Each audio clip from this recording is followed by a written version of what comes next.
आश्रय। साधन को चाटने में देर नहीं लगती माया को, एक बार में ही चट कर जाए पूरा साधन। ऐसे ऐसे अपराधों की वृत्तियां प्रेरित करती कि एक अपराध से पूरा साधन चट जाए। साधु अवज्ञा तुरंत भवानी, कर कल्याण अखिल कयानी। परम चतुर नटनागर आश्रयदाता अंदर से युक्ति प्रदान करते हैं, बच, इस युक्ति से बच। उन्हीं की माया है तो वही चाल जानते हैं बचाने की, इसीलिए कहते हैं मामेव ये प्रपद्यन्ते, केवल मेरी शरण में हो जाओ। माया तो इतनी प्रचंड है कि भगवान को भी भगवान मानने के लिए तुम्हारे हृदय में स्थान नहीं रखेगी, स्थान ही नहीं रखेगी, इतनी मलिन वृत्ति कर देगी, तभी तो दुर्गति कराती है। अगर थोड़ा भी भगवान का आश्रय है तो भगवान उससे बचाते हैं, इस माया के तूफान से उसे बचा लेते हैं। हृदय में पुनः वृत्ति जांच कीजिए इस बात की कि अपने आराध्य देव की जगह कोई वस्तु, व्यक्ति, स्थान तो नहीं ले रहा है, क्योंकि इसी आश्रय से आपको भगवत प्राप्ति होगी। हम प्रार्थना करते हैं इस बात को देख लीजिए, सब साधन एक तरफ, आश्रय एक तरफ। भगवान आश्रय को देखते हैं, वो हृदय से होता है। अगर बाहरी चूक हो रही तो मेरे प्रभु बड़े कृपा निधान हैं। ध्यान दीजिए, राहत ना प्रभु चित चूक किए की, करत सुरत सवार हिए की। हृदय से इसने मेरा आश्रय लिया, बस। प्रभु का चित्त इस बात से पक्ष में आ जाता है उस उपासक के कि इसने मेरा आश्रय लिया है। राहत न चित्त प्रभु चूक किए की, चूक हो गई, गलती हो गई, प्रभु बिल्कुल क्षमा कर देते हैं उसको, क्योंकि आश्रित है, मेरी दुरंत माया है, जानते हैं, क्षमा कर देते हैं। यदि साधन बल है तो हिसाब आपको देना पड़ेगा। आश्रित हो तो आश्रयदाता संभाल लेंगे। बड़ा सूक्ष्म विषय आश्रय का है, भागवत में इसका वर्णन है। भक्ति का तो ये मूल है, भगवत प्राप्ति का ये सिद्ध स्थान है आश्रय, हृदय में। अवगुण करे समुद्र सम, गणत ना अपनो जान, ना गणत। अगर बड़े अपराध भी बन जाए तो मेरी स्वामिनी जी गणना ही नहीं करती, मानती ही नहीं। क्यों?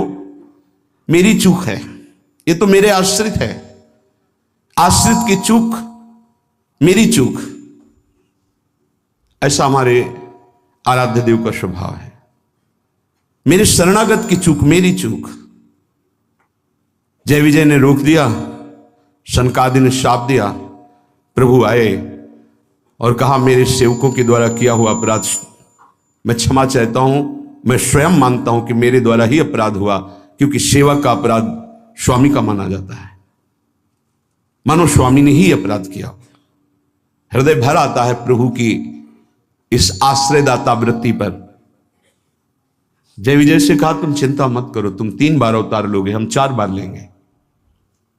भगवान ने 4 बार अवतार लिया।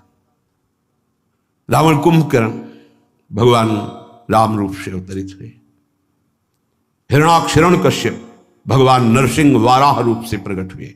वाराह रूप से हिरणाक्ष को परमधाम, नरसिंह रूप से हिरण्यकश्यप को शिशुपाल दंतवत श्री कृष्णचंद्र जी के रूप में 4 अवतार लिए। तुम चिंता मत कर। भगवद आश्रय गुरु कृपा का फल है। गुरुदेव कृपाल हुई, भगवद आश्रय दृढ़ हो गया।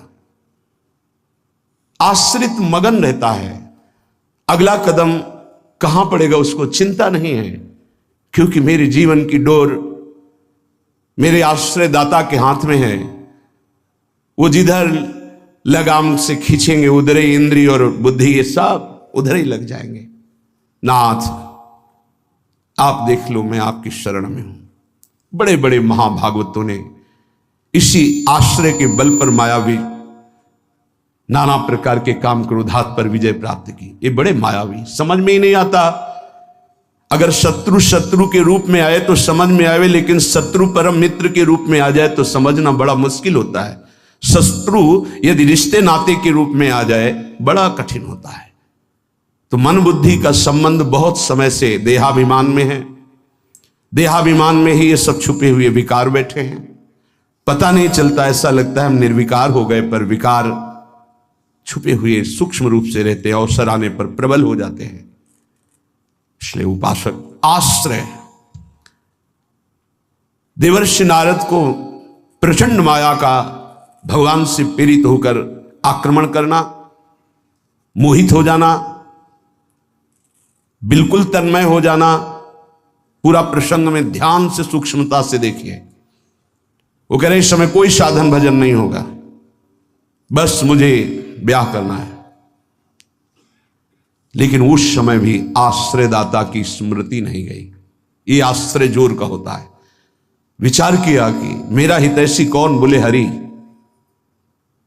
ये महाभागवत की स्थिति को बार बार प्रणाम है कि ऐसी प्रचंड माया के बीच में भी आश्रय नहीं भूले और एकांत होकर पुकारा, प्रभु पधारिए, हरिए सामने। कहा नाथ हृदय से प्रार्थना करता हूं, जे ही विधि होए नाथ हित मोरा, करो सुबेगी दास में तोरा। बलिहारी है, ऐसी प्रचंड मलिन माया के आक्रमण में भी अपने स्वामी को नहीं भूले, आश्रय हृदय में बहुत जोर का। तो स्वामी ने कहा जे विधि हुई है परम हित। तुम हित की बात कहते हो? नारद, मैं अपने भक्त को कभी पतन के मार्ग में नहीं जाने देता, चाहे जितना उसका उपहास कराना पड़े, विरोध कराना पड़े, मैं ये सब सह लूंगा कि मेरे भक्त का उपहास हो रहा है, निंदा हो रही है, अपमान हो रहा है, पर मैं उसे पतन के गर्त में नहीं जाने देता। जाओ, जे विधि हुई है परम हित, नारद सुनो तुम्हारा परम हित जिसमें होगा वही मैं करूंगा। और वही किया, प्रभु ने परम हित कर दिया। इसलिए आश्रय, आश्रित को किसी भी तरह से कोई भी परास्त नहीं कर सकता। खास बातें हैं। जहां किसी ने आश्रित को यह देखा कि इसमें तो ना तप है ना बल है, तो वो ये नहीं देख पाया कि आगे तो आश्रित दिखाई देता है लेकिन गोद में बैठा है आश्रयदाता की। 5 वर्ष के प्रहलाद जी का चमत्कार कोई साधन भजन नहीं था। 5 वर्ष की तो आयु है, क्या साधन भजन है? गुरुदेव देवर्षि नारद ने आश्रय पुष्ट करा दिया गर्भ से ही। इतना जोर का आश्रय है कि इतनी भयावह परिस्थितियां आने पर भी मन डगमगाया नहीं। मेरे हरि हैं ना, मेरे हरि हैं, मैं उनकी गोद में हूं, वो कण कण में है। क्या दिव्य आश्रय! इसीलिए सारी दिव्यता प्रहलाद जी के जीवन में पाई गई।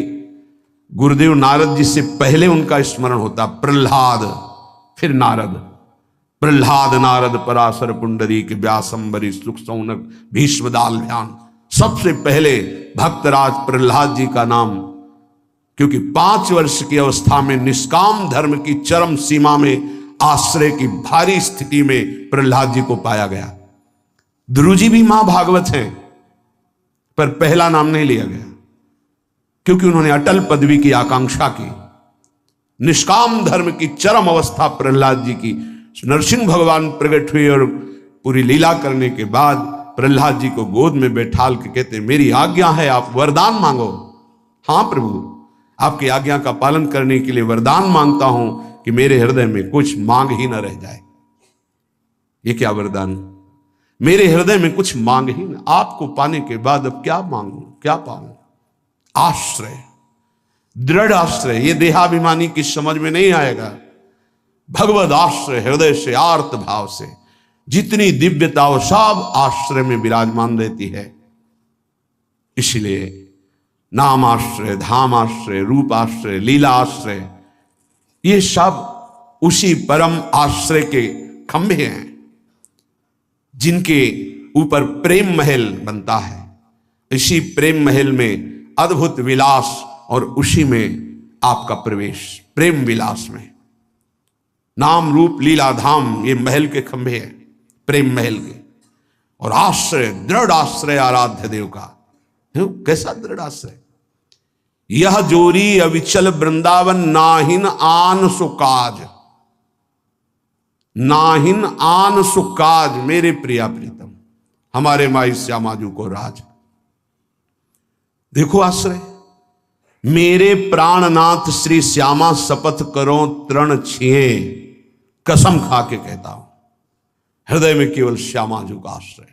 आचार्य चरण कह रहे, मेरी महारानी श्री राधा रानी, जाके बल में सब सो तोरी, नाहि नान सुकाज, शपथ करो तृण छिए, सब सो तोरी, लोक वेद कुल कानी, मेरी महारानी श्री राधा रानी। ये महान पुरुषों ने आश्रय को अपने हृदय की कृपा करके परिचय दिया, तब समझ में। आश्रय सच्ची कहते हैं, आश्रय एकमात्र आश्रय। नहीं ऐसी धूल भरी आंधी कि तुम समझे नहीं पाओगे कि साधन कर रहे हो कि असाधन कर रहे हो। बहुत सावधानी की जरूरत है, क्योंकि चित्त द्रवित हो जाता है। द्रवित चित्त में जो भी संस्कार डालोगे बहुत जोर के होते हैं। जैसे मोम को पिघला दिया जाए, फिर उसमें जो छाप लगाई जाए वो बहुत जोर की लग जाएगी। चढ़ के मैन तुरंग पर चलिबो पावक माही, प्रेम पंथ अति कठिन है, सबको निबहत नाही। जैसे मोम के घोड़े पर बैठकर आग से निकलना हो तो कैसा खतरनाक खेल है, ऐसे द्रवित हृदय से विषयों को पार करना है। कोई भी आकर्षण, कोई भी व्यक्ति, वस्तु, स्थान अपना अधिकार बना सकता है हृदय में, क्योंकि द्रवित हृदय, एक बार छाप लग गई तो द्रवित हृदय की छाप को मिटाना बहुत कठिन होता है। इसीलिए उपासक को जब वो असावधान होकर विषय में फंस जाता है तो बहुत ही आसक्त चित्त पाया जाता है, क्योंकि वो निर्मल द्रवित हृदय का सीधे हृदय से प्यार करता है, वस्तु से, व्यक्ति से, स्थान से। नहीं तो हिरन कोई प्यार की वस्तु जिस प्रेम के कारण अपनी रानियों का, पुत्रों का, राज्य का, समाज का त्याग कर दिया, उस प्रेम के आगे हिरन क्या चीज था। पर द्रवित हृदय, छाप लग गई, अगला जन्म हिरन का हुआ। द्रवित हृदय उपासक का होने लगता है। मलिन हृदय की छाप तो मिटाई जा सकती है, यह सूक्ष्म विषय है। विषयों में खेल रहा है, कोई भगवान से मतलब नहीं, तो जब जगेगा तो उसका हृदय साफ किया जा सकता है। जब ज्ञान होगा, उसको सत्संग मिलेगा तो सुधार बड़ी तीव्रता से हो जाएगा, यदि कुसंग ना हो तो। लेकिन यदि उपासक का हृदय आसक्त हो जाए तो बहुत ही उसमें विचित्रता पाई जाती है। जैसे द्रवित हृदय किसी रूप में फंस जाए, शरीर में फंस जाए, वस्तु में फंस जाए, उसकी एक विलक्षणता होगी उपासक की। जैसे वो प्रभु की तरफ चला था वैसे ही विषयों में अनन्य होकर के चलने लगेगा। द्रवित हृदय बिल्वमंगल जी चिंतामणि में अत्यंत आसक्त, हटे, प्रभु में मन को लगाने की चेष्टा की, लगा, फिर वैसी एक नववधु को, फिर वैसी नवीन आसक्ति, अर्थात वो अभी हृदय से छाप मिटी नहीं थी। इसीलिए उन महापुरुष ने अपनी दोनों आंखों को ही विदा कर दिया। मेरे नाथ से तू फिर मुझे विमुख किया, अब संसार को देखूंगा ही नहीं। दोनों आंखें खोल ली। द्रवित हृदय अत्यंत आसक्ति, ये विषयी पुरुष नहीं कर सकते ऐसी आसक्ति, वो विषय में भी ऐसी आसक्ति नहीं कर सकते जैसी उपासक आसक्ति करेगा। इसलिए बहुत सावधान, उपासना के मार्ग में अपने आराध्य देव की जगह किसी को नहीं देनी चाहिए। उनकी जगह कोई है ही नहीं, समान ही नहीं, तो बढ़कर क्या है। पर सही मानिए हम अपने आराध्य देव से बढ़कर किसी को स्थान दे देते हैं, वो चाहे कोई शरीर हो, वस्तु हो, स्थान हो, कुछ भी हो। इसका परिचय यही कि अपने आराध्य देव के स्मरण का महत्व नहीं रहा, स्मरण छूट रहा है, स्मरण छूट गया और तुम राजी हो तदस्मरणेन परम व्याकुलतेत, इसका मतलब तुमने अपने आराध्य देव से बढ़कर कुछ मान लिया। बड़ी मलिन बुद्धि है, बड़ा मलिन मन है। इष्ट कृपा गुरुदेव कृपा अवसर आता है मुक्त होने का, इंद्रियों को संयम में कर कर प्रेम समुद्र में डूबने का, पर धिक्कार है ऐसे मन को, ऐसी बुद्धि को जो पुनः मलिन भोगों में फंसा देती है, मलिन संसार के राग में फंसा देती है। विचार करो, कोई भी उपासक जब ग्रह त्याग करता है वास्तविक भगवत लक्ष्य करके, तो कितनी सामर्थ्य उसके हृदय में भगवान देते हैं कि माता के चरणों का राग, पिता के दुलार का राग, परिवार के राग को स्वाहा करके, शरीर के राग को पता नहीं भोजन मिलेगा कि नहीं, व्यवस्था होगी कि नहीं, कोई पीटेगा अपमान करेगा तो सह लेंगे, हर कष्ट सह लेंगे, पर प्रभु को प्राप्त करेंगे। हृदय का लक्ष्य ये होता है हर उपासक के, जो ग्रह त्यागी होता है, जो वैराग्यवान होता है, जो भगवत मार्ग का निश्चय करने वाला होता है, इतना सुंदर दृढ़ संकल्प करने वाला, फिर किस वस्तु व्यक्ति स्थान का महत्व रखता है? किसी का नहीं। तो फिर क्यों आसक्त हो जाता है? बड़ी लंबी लंबी यात्रा करके भगवत मार्ग की, फिर किसी क्षुद्र विषय में विश्राम मानने लगता है, मनोरंजन करने लगता है। जहां दिन प्रतिदिन वैराग्य बढ़कर के उपरति की स्थिति में आना चाहिए, वहां वैराग्य घटकर राग की स्थिति में आ गया। किसी वस्तु व्यक्ति स्थान की प्रियता ने अधिकार कर लिया हृदय में, ये भारी विडंबना, माया का प्रबल आकर्षण। बड़े कृपा पात्र हैं, उनके चरणों की वंदना करता हूं जो उपासक अपने आराध्य देव की जगह किसी को नहीं देते, अपने आराध्य देव के समान किसी को नहीं समझते, अपने आराध्य देव के लिए सर्वस्व त्रिभुवन के पद भोगों का त्याग कर देते हैं। सतरति सतरति शालोकाम तारयति, वो तर जाते हैं, वो लोगों को तार देते हैं। ऐसे महापुरुष बिरले होते हैं। भगवत कृपा से जो मार्ग मिला है वो वही मार्ग है। मम भक्ति युक्तो भुवनम पुनातु, मेरी भक्ति से युक्त हृदय वाला संपूर्ण लोकों को पावन करने की सामर्थ्य रखता है। चूक अपने लोगों से अब ये नहीं होनी चाहिए कि आराध्य देव की जगह किसी को दे दे। इसे बैठा लीजिए हृदय में। हृदय इतना ताला लगा के रखिए, सुरक्षित कि हृदय में आराध्य देव की जगह कोई ले ना पावे। विश्वास कीजिए, बहुत प्रचंड भगवान की माया है, उन्हीं की है, इसलिए वो इतनी समर्थ है कि उनके स्थान में किसी को भी बैठा सकती है। बहुत से नीच नीच वृत्ति को, बहुत से नीच नीच वृत्ति को, विश्वास कीजिए इस बात पर। अगर भगवान का आश्रय है तो साधु समागम मिलेगा और आपकी चूक का तत्काल सुधार होगा, तत्काल सुधार होगा। पर यदि अहंकार युक्त साधन रहा है तो लंबे समय तक तुम्हें जलना पड़ेगा।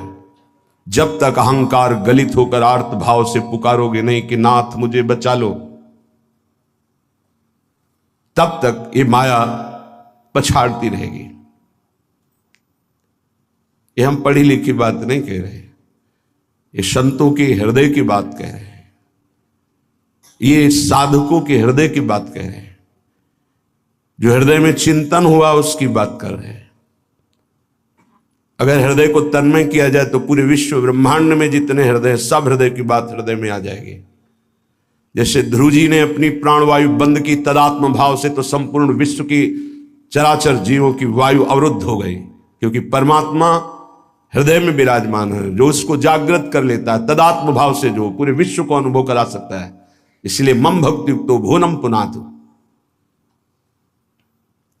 उपासक आश्रय से भगवत प्राप्ति होती है। इतना दृढ़ आश्रय, अन्य अवलंबन न हो, अन्य आश्रय न हो। जब तक शरीर का आश्रय रहता है तो देहाभिमान स्फुरित होता है, देहाभिमानी सोचता है कि अगर हम भगवान का आश्रय लिए तो हमारा साधन छूट जाएगा, क्योंकि साधन से देहाभिमान की पुष्टता होती है। मैं करता हूं, अहंकार विमूढ़ात्मा करता हमिति मन्यते। और जब हम आश्रय पर चित्तवृत्ति देते हैं, निरंतर उनका चिंतन, निरंतर सेवन, निरंतर गायन, निरंतर आश्रय, तो अभिमान गलित होता है। ये आंतरिक युक्ति है। अभिमान न रहे तो किसी विकार की ताकत नहीं कि हृदय में प्रवेश कर जाए। भ्रम तभी माया पैदा करती है जब अभिमान होता है। गरुण महाज्ञानी गुण राशि, महान ज्ञानी भगवान के वाहन, जिनके पंखों से सामवेद की ध्वनि निरंतर होती रहती है, उनको भ्रम हो जाना बड़े आश्चर्य की बात है। भगवान के नित्य सेवक, नित्य दास जब हरि विराजमान होते हैं, उनके पंखों से सामवेद की स्तुति होती रहती है। परम पवित्र,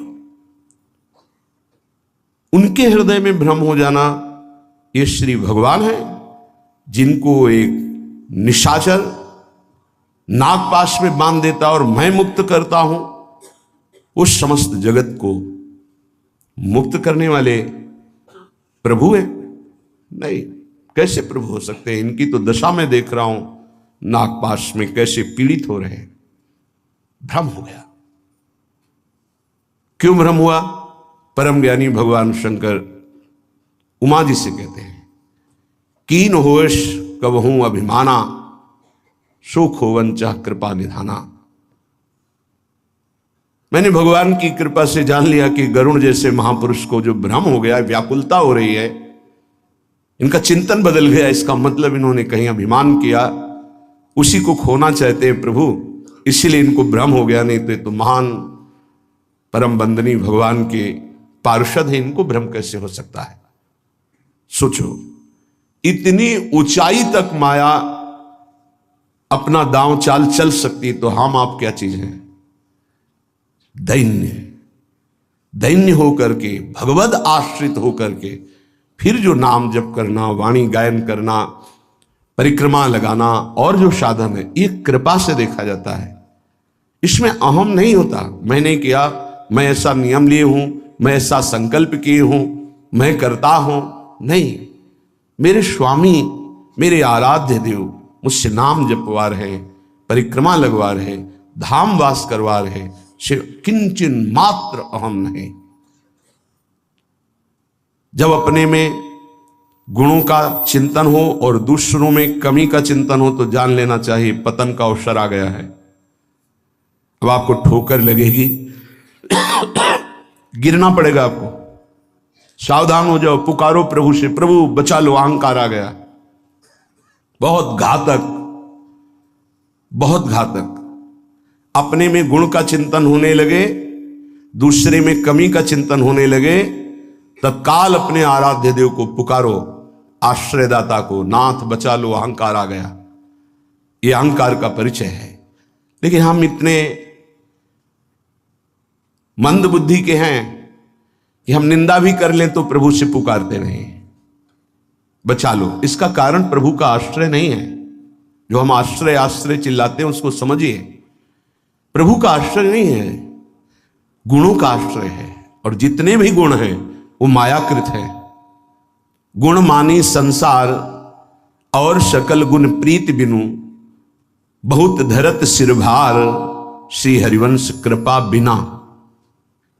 बिना आचार्य कृपा के, गुरु कृपा के, गुणाभिमान हृदय में होता, उसी का संसार सम्मान करता है। तो बोले प्रीति के बिना सब व्यर्थ है। आश्रय से प्रीति होती, प्रीति से दृढ़ आश्रय होता है। उपासक हृदय में देखता रहे कि जिनके हम आश्रित हैं उससे बढ़कर कोई ना हो, तो पड़े रहोगे तो भगवत प्राप्ति हो जाएगी। हमारे शब्द को बहुत बिना किसी तर्क के, क्यों में के, इसे स्वीकार कर लो। यदि आश्रय दृढ़ है हरि का, एक ही उपाय से माया से मुक्त होने की बात भगवान ने कही। मामेव ये प्रपद्यन्ते माया मेताम तरंतिते, इसमें कोई दूसरा शब्द नहीं बोला।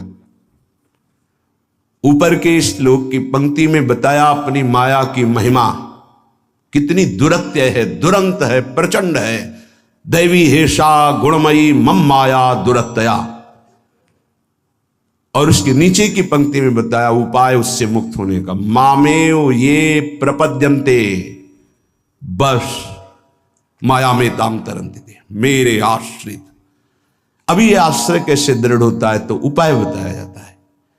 आप ऐसे रहो, आप ऐसे चलो, आप नाम जप करो, आप वाणी जी गायन करो, आप ऐसे सेवा करो, इससे आपका आश्रय दृढ़ होगा। भगवत प्राप्ति आश्रय से होती है। विश्वास कीजिए, आश्रय से। यह गुण साधनते नहीं हुई, सर्वेषु साधन वरेषु चिरम निराशा। खास बात, आशा आश्रय दाता से है। आशास्य दास्यम वृषभानुजायास। हमारी आशा स्वामिनी जी से है। हमारा बल साधन नहीं, मेरे बल श्री वृंदावन रानी आश्रय दाता हमारा बल है। फिर हम साधन भजन क्यों करें? क्यों करना और करना, ना करना और करना, ये अब तुम्हारा विषय ही नहीं। तुम तो आश्रित हो। अब जो ही कहें करें हम सोई, आयुष लिए चले निज दासी, ये आश्रित है। उपासक समझे, आश्रय के समान कोई भी साधन नहीं है। इससे श्रेष्ठ कोई भी साधन नहीं। आश्रय, भगवान एकमात्र आश्रय को देखते हैं। आश्रय, अगर अंदर से भगवत आश्रय है तो माया विशेष विशेष प्रकार की चालें चले तो परम खिलाड़ी नटनागर प्रभु उसके हृदय में बैठकर बचाव पक्ष की युक्तियां देकर बचा लेते हैं।